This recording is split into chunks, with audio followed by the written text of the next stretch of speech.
วงจรชีวิตเหตุงานอยู่กรุงเทพตื่นนอนครับ11:30นั่งมาเบื่อเซ็ง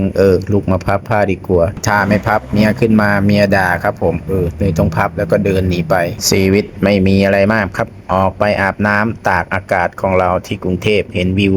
380องศา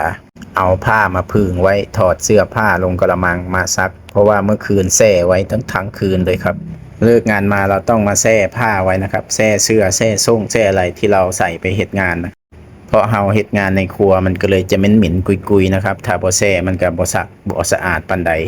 ซักแล้วก็เอาผ้ามาตากผึ่งใส่แดดให้มันแห้งนะครับตามสเต็ปของเราทำแบบนี้ทุกมื้อตากผ้าเสร็จแล้วเฮาก็สิมาสีเขียวถูเขียวแล้วก็อาบน้ำจัก2-3กระบวยล้างหำไป1เป๊กเพราะว่ามันเหม็นเนาะตื่นขึ้นมาจกหำไป1ทีคือสิบ่มีไผเห็นดอกว่าอาบแล้วเสร็จตัวแล้วเฮาก็มาใส่ส่งขาซ้ายขาขวาดึงขึ้นไปแล้วก็ใส่ไซส์ L บ่มีใส่เสื้อสีแดงย่างไปโรงเรียนอ้าวบ่แม่นไปเฮ็ดงานเนาะมื้อนี้กูเป็นหยังวะหรือว่าเฮ็ดคลิปหลายแดดร้อนบ่ตายแล้วนี่มาขอเงินน้ำเมีย20 บาทซื้อ M100หลังจากนั้นเฮาก็มาเอารถขึ้นกระสอบเขาเอากระสอบเขาขึ้นรถไปเฮ็ดงานเนาะทุกคน